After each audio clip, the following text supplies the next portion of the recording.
Le 27 juillet 2022, le président Patrice Talon a reçu son homologue français, Emmanuel Macron, en visite au Bénin.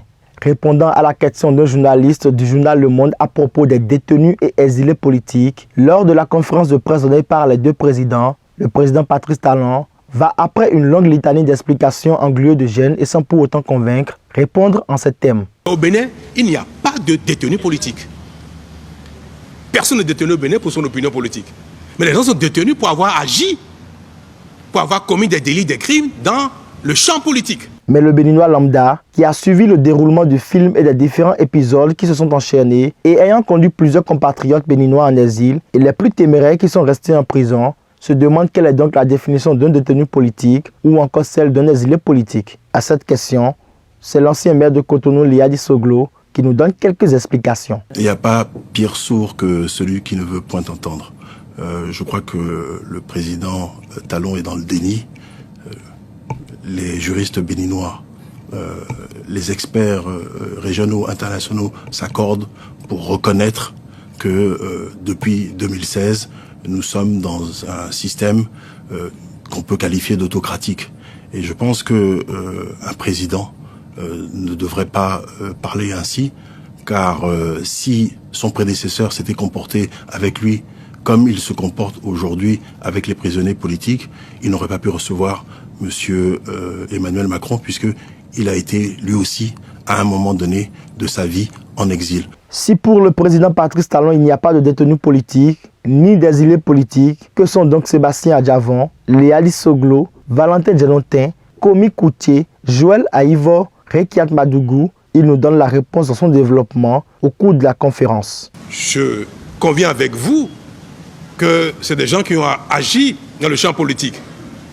Mais les actes qui ont accompagné leurs revendications, si ce sont des actes délictuels criminels, les actes doivent être punis. C'est ce qui s'est passé.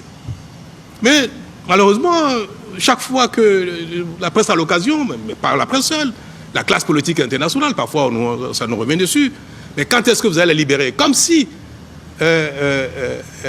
les actes n'ont jamais été commis. Parce que malheureusement, souvent, on peut confondre un acte réellement commis par un acteur politique et une accusation politique.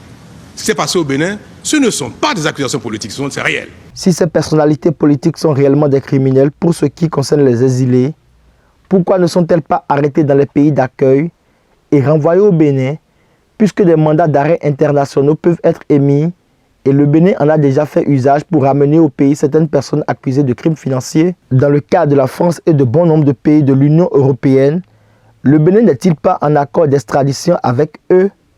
Si oui, pourquoi ces hommes politiques accusés d'avoir commis des crimes dans leur pays circulent librement, puisque dans le même temps, la France, où se sont réfugiés bon nombre d'entre eux, arrête et poursuit des criminels politiques d'autres pays? La définition du détenu et de l'exilé politique a-t-il donc une autre connotation en dehors des frontières béninoises? Les Béninois attendent la réponse à cette question pour savoir quel qualificatif attribuer à ces hommes et femmes en contradiction avec le régime en place. N'est-il pas temps de surfer sur la vague de décrispation et de réconciliation qui commence à s'échouer sur nos côtes?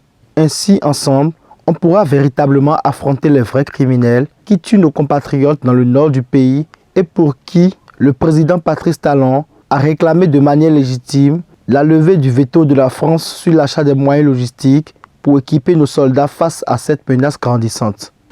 Nos hommes ont beau être bien formés, on a beau avoir les renseignements, on a beau être braves, disposés à être au fond, on a besoin d'armement, on a besoin d'équipement, de matériel militaire. Et en cela, nous attendons un effort de votre part. Nous avons les moyens financiers d'acquérir ces équipements-là, mais aujourd'hui, avec les tensions qu'il y a dans le monde, acquérir ces équipements devient un peu problématique. Mais nous savons que vous avez les moyens de nous les fournir. On l'a exprimé et vous avez pris l'engagement de faire ce qu'il faut pour que nous ayons ces équipements-là.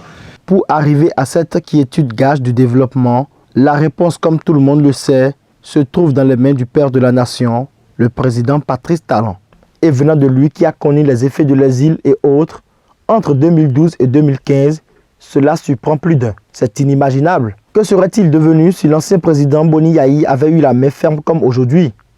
De toute façon, tout développement qu'on pense faire au détriment de certains fils du pays peut laisser croire être durable, mais ce n'est que du leurre.